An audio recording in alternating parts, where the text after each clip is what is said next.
Guys welcome back to my DJ salon. তো guys আমি আর চামটু চলে আলি সকাল সকাল চুল কাটতে আসার কারণটা হচ্ছে সামনে রবিবার তোমাদের সঙ্গে মিট আপ করতে যেতে হবে, একটু হিরোইন যেতে হবে না, তো বিটিছানা গেলে আমাকে ভালবে কে নাই। बात तो सही है। যেমন বিটিছানা গেলে দেখিলেই বলে একে তো ভিডিও ধীরুক দুসা দেখায় তো, কিন্তু সামনের থেকে তো একে পুরো হিরো লাগছে, বাচ্চা হিরো। তারপর মিস্ত্রি ওয়া ঝোলানি চিলাইলে চুল কাটতে, আমিও পুরো রেডি হয়ে বসেছিলি চুল কাটাতে। তারপর ওর মেশিনটা চালু করে চুল কাটা শুরু করে দিল। ওই ওই ওই ওই ওই ওই ওই ওই ওই। মেশিন জ্বালা হয়ে গেছে, এবার কাঁচিয়ে করে চুলটাকে মিলে আছে, খেচ খেচ খেচ খেচ খেচ। ওই অর্ধেক চুল কাটা হয়েছে আর জল চলে আইলো। লে আবার কি করবি? যা করতে করবো, তবে আজকে চুল কাটে ঘর যাবো।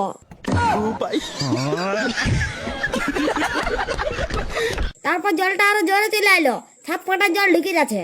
জলটা মনে হচ্ছে আজকে আমাকে আর চুল কাটতে দিবে না, কিন্তু আমিও যদি ধাবাটি চুল না কেটে আমি আজকে ঘর যাবো না।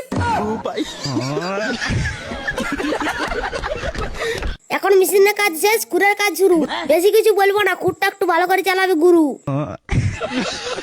বিলেটটা লাগায়নি, ছানের জল ধরে নিল। তার কারণ জলা ভিজে ভিজে কেউ জল আনতে যাবে না, ওই জন্য ছানের জলে কাজ ছাড়িয়ে দিল। তারপর কান সিলাটে হালকা করে জল মারি নিয়ে ছুলে দিল। হাই দেখো চামটু বলছে।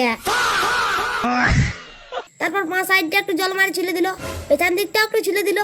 বাস আমার কাজ শেষ। এবার চুল কাটা ফুরাইলো, জল পড়াও বন্ধ হইলো। ইয়ার মানে কিছু বুঝতে পারলে গাইস? ইয়ার মানে হচ্ছে যে আমি ভুল সময় চুল কাটতে চলে এসেছি। তো গাইস চুলটা কাটার পর আমাকে কেমন লাগছে একটু কমেন্টে ভালো লাগে থাকলে কি করতে হবে সেটা তো তোমরা জানোই। আরো এরকম মজার মজার ব্লগ দেখতে গেলে আমার পেজটা ফলো করে রাখো।